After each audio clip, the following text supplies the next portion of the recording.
నమస్తే, welcome to 4 sides TV. Suryapet జిల్లా తుంగతుర్తి నియోజకవర్గం మద్దిరాల గ్రామంలో గత ప్రభుత్వం 8 ఏళ్ల కిందట 75 డబుల్ బెడ్రూమ్ ఇళ్లను నిర్మించింది. కానీ వాటిని ఎవ్వరికీ ఇవ్వలేదు. కారణం మాత్రం ఎవ్వరికీ తెలియదు. ఎన్నికల్లో ప్రయోజనం కోసమే ఇలా చేసిందన్న ఆరోపణలున్నాయి. కొత్తగా అధికారంలోకి వచ్చిన కాంగ్రెస్ ప్రభుత్వమైనా ఈ ఇళ్లను లబ్ధిదారులకు ఇవ్వాలని గ్రామస్తులు కోరుతున్నారు. ఇళ్లను 8 ఏళ్లుగా వృధాగా వదిలేయడంతో శిథిలమవుతున్నాయని స్థానికులు చెబుతున్నారు. ఎవరూ పట్టించుకోకపోవడంతో అసాంఘిక కార్యకలాపాలకు అడ్డాగా మారుతున్నాయని అంటున్నారు. కొత్త ప్రభుత్వం వెంటనే స్పందించి డబుల్ బెడ్రూమ్ ఇళ్లను అర్హులకు ఇవ్వాలని గ్రామస్తులు కోరుతున్నారు. గత 8 సంవత్సరాల నుంచి కూడా ఈ డబుల్ బెడ్రూమ్ కట్టివ్వడం జరిగింది. కానీ ఇంతవరకు ఆ టీఆర్ఎస్ ప్రభుత్వం అనేది పంచలేదు. మా ఊళ్ళో చాలామంది ఇల్లు లేకుండా నిరుపేదలు చాలామంది ఉన్నారు. అన్ని కుటుంబాలలో కూడా ఉన్నారు. కాకపోతే మా కాడ దళితులకు చాలామంది ఉన్నారు. ఇల్లు లేకుండా చాలా ఇది గుడిసెలలో మగ్గుతూ ఉన్నారు. అంతకుముందు కూడా ఇది పేద ప్రజలకు పంచిన ఇళ్ల స్థలాలనే మళ్ళీ వాళ్ళకి ఇస్తానని ఇవ్వలేదు. దళితులకు 3 ఎకరాల భూమి ఇవ్వలేదు. కానీ మరి కట్టి కూడా ఎందుకు ఉన్నారో అర్థం కావట్లేదు. అవి శిథిలావస్థలకు ఉన్నాయి. దీనివల్ల అసలు ప్రజలకు మేలు జరగాల్సింది పోయి అది కీడు జరిగే విధంగా ఉన్నది. గత ప్రభుత్వాలు 8 సంవత్సరాల నుంచి 10 సంవత్సరాలు ఓట్లు వేసుకున్నారు. కానీ అవి ఇంతవరకు పంచలేదు. ఇప్పటికైనా ఈ ఇంట్లో కట్టిన ఉన్నాయి కానీ అది అసభ్య వాటికి పనికొచ్చే విధంగా కట్టి ఉంచినట్టు అనిపిస్తుంది. కానీ ఇప్పటికైనా చాలామంది మా మద్దిరాల గ్రామంలో పేదలు ఇల్లు లేకుండా చాలామంది ఉన్నారు. వాళ్ళ కోసమైనా ఈసారి ఇప్పుడున్న ప్రభుత్వం అయినా పంచుద్దేమని ఆశిస్తున్నాం. గత ప్రభుత్వం 8 సంవత్సరాల క్రితం ఇక్కడ డబుల్ బెడ్రూమ్లు నిర్మించడం జరిగింది.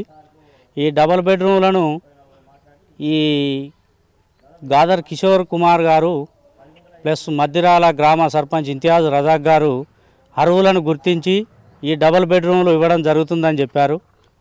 ఈ డబుల్ బెడ్రూమ్లు నిర్మించి కూడా 8 సంవత్సరాలు అయింది. ఇవి ఎవరికి ఇవ్వకపోవడం వల్ల ఇవి నిరుపయోగంగా ఉండి అవి కూలిపోతున్నాయి మరియు శిథిలమైపోయి ఎక్కడెక్కడ పగుళ్ళు వస్తున్నాయి. ఈ ఇళ్లను మీకు రేపిస్తాం, ఎల్లుండి ఇస్తాం, అభ్యర్థులను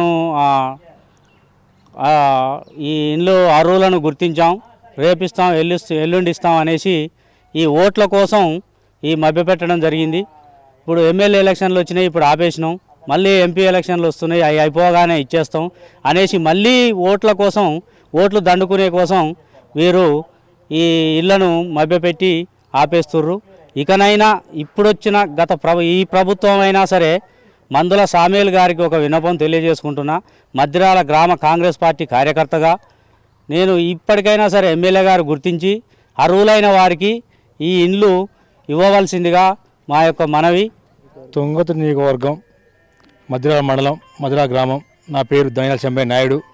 గత ఒక 9 సంవత్సరాలు ఆ పాలన ఎన్ని సంవత్సరాలు చూసినా మా నిరుపేదలు చూసుకుంటూ ఉంటాంటే ఆ బెడ్రూమ్ ఇల్లు మొత్తం కూలిపోతున్నాయి.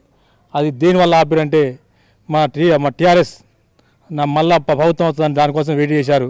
అటు నుంచి ఇట్లా చెప్పి మేము మళ్ళీ ఓట్ల కోసం దాన్ని అట్లా ఆపేశారు. వాళ్ళు టీఆర్ఎస్ అంతా ఒకటే. కానీ డబ్బులు ఒక ఇల్లుకు ఒక 2 లక్షల రూపాయలు చొప్పున తీసుకున్నారు నిరుపేదల కాడ. ఆ నిరుపేదల కాడ తీసుకుంటే మళ్ళీ దానికోసం అడిగితే ఆల్రెడీ అయిపోయిందండి, మీకే వచ్చేసింది అలాగే ఏమని మన ఎమ్మెల్యే ఎలక్షన్ల కోసం వెయిట్ చేశారు. దానికి వచ్చే గిట్ట దాని స్పందన లేదు. అది ఇప్పుడు దాని తొందరలో మళ్ళీ ఇది కాంగ్రెస్ గవర్నమెంట్ వచ్చింది. మందుల సామేల్ గారు ఈ గవర్నమెంట్లో ఈ ఇల్లు పంచాలని మేము కోరుతున్నాం.